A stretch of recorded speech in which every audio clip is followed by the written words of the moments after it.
Google एक bot है जो एक वेबसाइट से दूसरी वेबसाइट ऐसी ही लिंक के थ्रू जाता है। इस ब्लॉग को जैसे आप स्क्रॉल करेंगे मिडिल में आपको ब्लू लिंक दिखाई देगी, ये कहीं ना कहीं कहलाती है बैकलिंक। तो कुछ इसी तरीके से गूगल का क्राउलर भी इधर से इधर मूव होता रहता है और उसकी हेल्प से उस वाले पोस्ट को एक ऑथोरिटी पास होती है। ओपन इन न्यू टैब को ऑन करके रखना है ताकि आपकी साइट का ट्रैफिक आपकी साइट पे ही रिटेन रहे।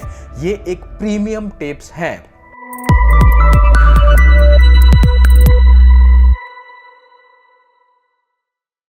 गूगल के अंदर 200 से ज्यादा डिफरेंट रैंकिंग सिग्नल होते हैं जिससे आपका ब्लॉग रैंक करता है, लेकिन उसमें सबसे ज्यादा क्रिटिकल होता है वो होता है बैकलिंक। जब आप बैकलिंक को डिजाइन करते हैं या फिर बैकलिंक को क्रिएट करते हैं, चाहे वो ऑन पेज बैकलिंक हो या फिर ऑफ पेज बैकलिंक हो, एज अ बिगिनर आप 7 मिस्टेक्स डेफिनेटली करते हैं। वो मिस्टेक्स क्या है, इसको कैसे अवॉइड करना है ताकि आपको उस बैकलिंक का बेनिफिट मिले, ये इस वीडियो में मैं डिटेल में बताने वाला हूं। सो गाइस, मेरा नाम है कीर्ति व्यास फ्रॉम bloggingos.com। इस चैनल पे ऐसी ब्लॉगिंग की प्रीमियम टिप्स आपको फ्री ऑफ कॉस्ट में मिलती है। सिर्फ आपको करना है चैनल को सब्सक्राइब, वीडियो को लाइक। चलता है डेस्कटॉप की स्क्रीन पर और शुरुआत करते हैं स्क्रैच से। एग्जाम्पल के लिए यहां पर मैंने एक ब्लॉग ओपन करके रखा है जो मेरा ब्लॉग है कॉल्ड soundproofidea.com। इस ब्लॉग को जैसे आप स्क्रॉल करेंगे मिडिल में आपको ब्लू लिंक दिखाई देगी, ये कहीं ना कहीं कहलाती है बैकलिंक। जो बिगिनर है, बैकलिंक होता क्या है, किस तरीके की बैकलिंक्स डिजाइन की जाती है, उसकी पूरी की पूरी प्लेलिस्ट मैं डिस्क्रिप्शन में दे दूंगा, उससे आप समझ सकते हैं। बट यूं समझ लीजिए, आपके वेबसाइट से जब आप किसी अदर वेबसाइट को लिंक करते हैं या फिर किसी अदर वेबसाइट से आपकी वेबसाइट को लिंक करता है, ये कहलाती है बैकलिंक। और बैकलिंक इसलिए इंपॉर्टेंट है क्योंकि गूगल एक बॉट है जो एक वेबसाइट से दूसरी वेबसाइट ऐसी ही लिंक के थ्रू जाता है। एग्जाम्पल के लिए, जैसे आप इसको ओपन इन न्यू टैब करते हैं या फिर इसको क्लिक करते हैं, ये आपको नए पेज या तो मेरी एग्जिस्टिंग वेबसाइट पे लेके जाएगा, या फिर अगर आप इसको स्क्रॉल करेंगे और टॉप पे अगर आपको कोई दूसरी लिंक दिखाई देगी जो किसी अदर वेबसाइट की है, तो आपको वो वहां पे लेके जाएगा। तो कुछ इसी तरीके से गूगल का क्राउलर भी इधर से इधर मूव होता रहता है। सो आपको ध्यान रखना है बैकलिंक्स के बारे में। अभी बात करते हैं ये मिस्टेक्स क्या है और इसी मिस्टेक्स को आपको अवॉइड कैसे करना है। इस केस के अंदर गाइस, नंबर 1 है वो होता है एंकर टेक्स्ट, जहां पर 2 चीजें आती हैं।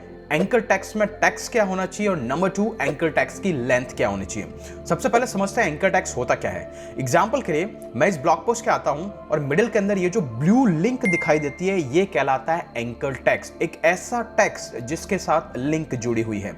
सिमिलरली मैं स्क्रॉल करूंगा, यहां पे आपको फिर से दिखाई देगा एक कंप्लीट लॉन्ग ब्लू लिंक जिसके साथ में कोई लिंक जुड़ी हुई है, ये कहलाता है एंकर टेक्स्ट।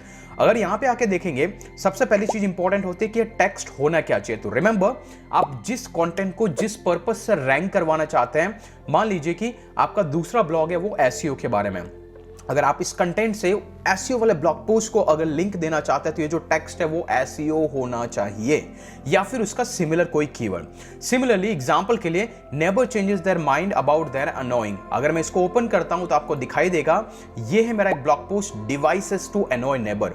तो अगर मैं चाहता हूं कि ये वाला कंटेंट रैंक करे तो devices to annoy neighbour, something similar keyword मुझे इसी कंटेंट में यूज करना चाहिए ताकि गूगल को पता चले कि नेक्स्ट वाला जो पोस्ट है वो कहीं ना कहीं नेबर, अनोइंग नेबर के अराउंड में है। क्लियर? तो सबसे पहली चीज, आपका एंकर टेक्स्ट जिस पोस्ट को क्लिक करने वाला है या फिर लिंक करने वाला है उससे मिलता जुलता होना चाहिए। नंबर 2, उसी के अंदर उसका लेंथ क्या होना चाहिए, ये डिपेंड करता है आप कितना एक्सटेंडेड टेक्स्ट ले सकता है। आइडियली 5 से 6 कीवर्ड से ज्यादा नहीं होना चाहिए। एग्जांपल के लिए जैसे नेबर कीवर्ड, वहां पे अंडरस्टैंडिंग बैठ जाती है। क्लियर?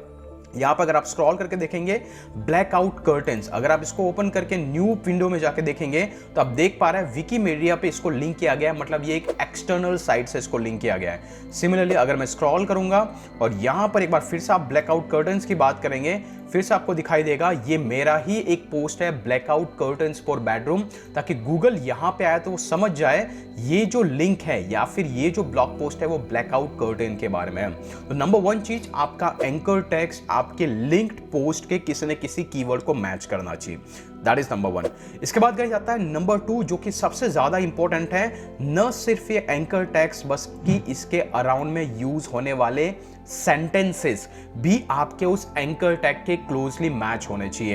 एग्जाम्पल के लिए आप यहाँ पे देख सकते हैं, using blackout curtains can be one of your preferred choices. तो ये कहीं ना कहीं आपको एक सेंस देता है कि यहाँ पे मैं ब्लैकआउट कर्टन की बात कर रहा हूँ और यूजर को चॉइसेस क्रिएट करने की बात कर रहा हूँ। गूगल अभी ना सिर्फ एंकर टैग्स की बेसिस के आपके कंटेंट को रैंक करता है, बल्कि उसके अराउंड के टैग्स भी रीड करता है।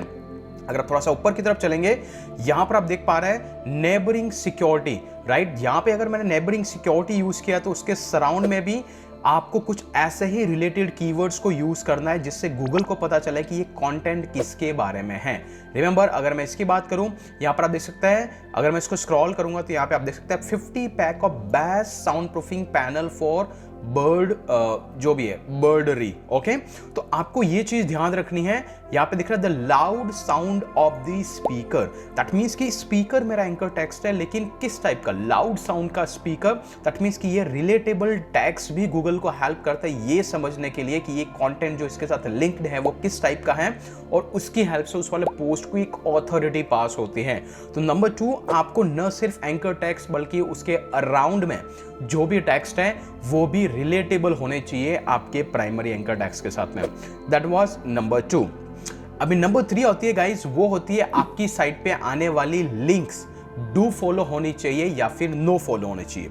जिनको नहीं पता डू फॉलो और नो फॉलो में डिफरेंस क्या है, जैसे कि मैंने आपको रेफर किया, वो पूरी प्लेलिस्ट को आप गो थ्रू कर सकते हैं। बट यू समझ लीजिए, अगर मैं यहां से किसी पोस्ट को लिंक करता हूं, अगर इस लिंक को मैं डू फॉलो बनाता हूं, मतलब गूगल का क्राउलर इस लिंक में होते हुए उस कंटेंट की तरफ जाएगा। अगर मैं बोलूंगा कि ये जो लिंक है वो नो फॉलो है, मतलब मैं गूगल को ये रिक्वेस्ट कर रहा हूं कि इस लिंक को फॉलो मत करो, मैं उस लिंक के बारे में नहीं जानता, मैं उसको किसी तरीके से ऑथराइज नहीं करता।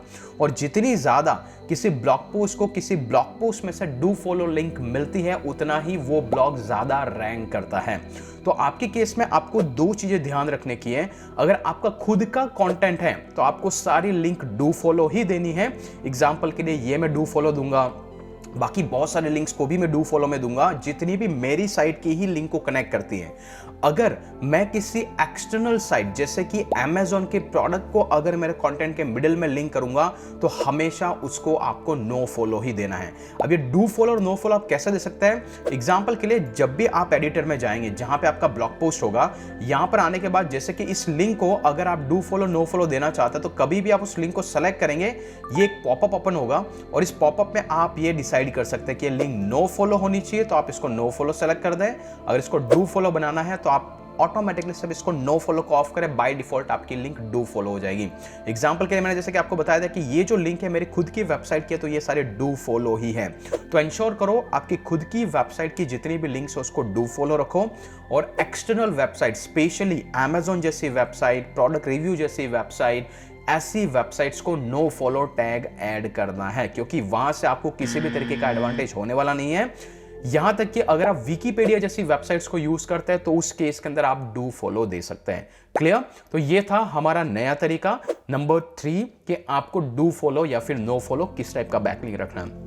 नंबर 4, और गाइस ये है, आप जब भी किसी लिंक के साथ में या फिर एंकर टेक्स्ट के साथ में लिंक को कनेक्ट करें, इंश्योर करें ओपन इन न्यू टैब का टैग ओपन होना चाहिए। मतलब हमेशा, एग्जांपल के लिए मान लीजिए मैं इसको क्लिक करता हूं तो ये हमेशा नई विंडो में ओपन होना चाहिए, ताकि इसका एडवांटेज ये रहेगा, बाय चांस जो यूजर आपकी साइट पे आता है उस लिंक को क्लिक करके नए वाले पेज पे जाता है, अगर उसको सही नहीं लगता है तो इसको क्रॉस करके आपकी साइट से बाहर निकलने के चांसेस कम है। मतलब कि जैसे उस विंडो को क्लोज करेगा ऑटोमेटिकली आपका पहला वाला पोस्ट ओपन है। लेकिन इसी के बजाय अगर आपने सेम विंडो में ओपन करना स्टार्ट किया, मतलब कि मैं इसको क्लिक करके अगर यही पेज लोड होकर मैं सेकंड पे जाता हूं, अगर वो ब्राउजर को क्लोज कर देता है तो वो आपकी साइट से बाहर चला जाता है। इससे आपका बाउंस रेट और एग्जिट रेट बढ़ जाता है। तो आपको इंश्योर करना है कि कोई भी कंटेंट के साथ जब भी आप लिंक को मैप करें किसी भी टेक्स्ट के साथ, उसको हमेशा ओपन इन न्यू टैब को ऑन करके रखना है, ताकि आपकी साइट का ट्रैफिक आपकी साइट पे ही रिटेन रहे। ये एक प्रीमियम टिप्स है। अगर ऐसी ही प्रीमियम टिप अगर आप आगे भी जानना चाहते हैं तो इंश्योर करें कि आप इस चैनल को सब्सक्राइब करें। क्लियर? तो ये था नंबर 4 कि किस तरीके से आपको ओपन इन न्यू टैब। इसके बाद गाइस जो नंबर 5 है वो है कि आपकी वेबसाइट पे जितनी भी बैकलिंक्स आप क्रिएट करने वाले हैं, किसी एक्सटर्नल साइट को देने वाला है या फिर आपकी खुद की वेबसाइट को। एग्जांपल के लिए अभी हमने देखा था कि विकिपीडिया पे गई थी एक लिंक और एक लिंक गई थी हमारी खुद की वेबसाइट में। तो आप इंश्योर करें आपकी वेबसाइट में 2 से ज्यादा लिंक किसी एक्सटर्नल वेबसाइट को आपको नहीं देनी है। मतलब इस पोस्ट में अगर मैंने 2 लिंक्स को ऐड करके रखा है, एग्जांपल के लिए अगर मैं यहां पे बात करूं, यहां पर अगर मैंने किसी 2 लिंक्स को ऐड करके रखा है, जैसे नेशनल लाइब्रेरी ऑफ मेडिसिन, ये एक एक्सटर्नल वेबसाइट है, तो ऐसे मुझे सिर्फ 2 ही डू फॉलो एक्सटर्नल साइट को लिंक करना है, बाकी सारी की सारी इंटरनल होनी चाहिए। क्योंकि जितना ज्यादा आप एक्सटर्नल वेबसाइट को एक ही ब्लॉग पोस्ट में लिंक करेंगे, आपकी ऑथोरिटी डिस्ट्रीब्यूट होती जाएगी और आपको इसको रिटेन करके रखना है।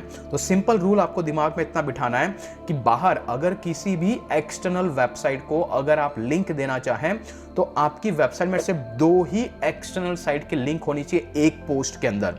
दूसरे पोस्ट में 2 डाल दो, 2 से ज्यादा रखने पे आपका साइट का ट्रैफिक डिस्ट्रीब्यूट हो जाएगा, लोग यहां क्लिक करके उस साइट पे जाने के बाद हो सकता है आपकी साइट पे कभी वापस ना आए। तो इंश्योर करना है आपको 2 से ज्यादा एक्सटर्नल पोस्ट या फिर वेबसाइट को आपकी एक सिंगल पोस्ट में लिंक नहीं करना है। इसके बाद गाइस जो नेक्स्ट स्टेप है वो है ब्रोकन लिंक। ये सबसे ज्यादा इंपॉर्टेंट है। अब ये ब्रोकन लिंक का फंडा क्या होता है, एग्जाम्पल के लिए जैसे ही मैंने इस लिंक को क्लिक किया, जैसे मैं इसको क्लिक करता हूं तो आपको नजर आ रहा है ये मुझे एक नई वेबसाइट पे लेके चला जाता है और ये पोस्ट पे आपका कोई कंट्रोल नहीं है। कल को जाकर के ये वेबसाइट बंद हो जाए या फिर ये पोस्ट यहां से रिमूव हो जाए तो यहां पर 404 का एरर आएगा। दैट मीन्स कि गूगल का क्राउलर चाहता है वहां जाना बट जा नहीं पाएगा, आपकी साइट पे नेगेटिव एसईओ का इंपैक्ट होगा। तो आपको आपकी वेबसाइट पे एक सेटअप करना है, वो ये कि कभी भी ऐसी कोई लिंक ब्रोक हो जाए जहां पर उसका कोई कनेक्शन ना मिले तो उस केस में गूगल आपकी सारे पेजेस को या फिर उस यूजर को कहीं ना कहीं आप ही की साइट के किसी भी रैंडम पेज की तरफ भेज दे, चाहे वो होम पेज हो चाहे आपका कोई भी प्रोडक्टिव पेज हो। लेकिन ये तभी पॉसिबल है जब आपका वर्डप्रेस के अंदर ब्लॉग होगा, क्योंकि ये प्लगइन की हेल्प से होगा। लेकिन अगर आपका वर्डप्रेस में ब्लॉग नहीं है, अगर आपका ऑलरेडी ब्लॉगर में है, आप वर्डप्रेस में शुरुआत करना चाहते हैं, तो गाइस उसके लिए आपको एक रिलायबल होस्टिंग की जरूरत पड़ेगी, जिस केस में मैं पर्सनली यूज करता हूं होस्टिंगर। अगर आप चाहें तो ये एक स्पेशल लिंक है जो डिस्क्रिप्शन में आपको मिल जाएगी।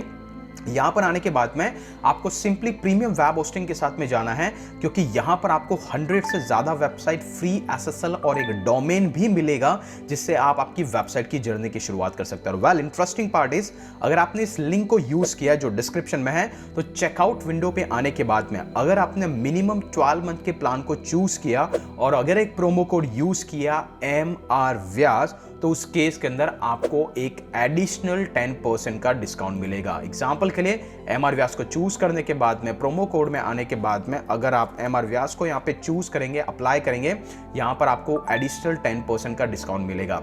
वेल अगर आपने मेरी लिंक को यूज किया है और इस होस्टिंग को परचेज किया, तो इंश्योर करें कि आप इस पेज पे आए blogginghost.com/offer। यहां पर आने के बाद में गूगल फॉर्म को फिल करना है, जिससे आपको मेरी तरफ से एक प्रीमियम थीम और $300 से भी ज्यादा के प्रीमियम बोनसेस जो इस पेज पे लिस्टेड है वो आपको मिलेंगे। करना क्या है, आपको yes I want to claim bonus और ये गूगल फॉर्म को फिल करना है अलॉन्ग विथ इनवॉइस नंबर जो आपका यहां से जनरेट होगा। विद इन 72 आवर्स आपको बोनसेस डिस्ट्रीब्यूट कर दिए जाएंगे। तो अगर आपका वर्डप्रेस में ब्लॉग है तो आपको एक प्लगइन यूज करना है जो कि बेसिकली रैंक मैथ का एसईओ प्लगइन है।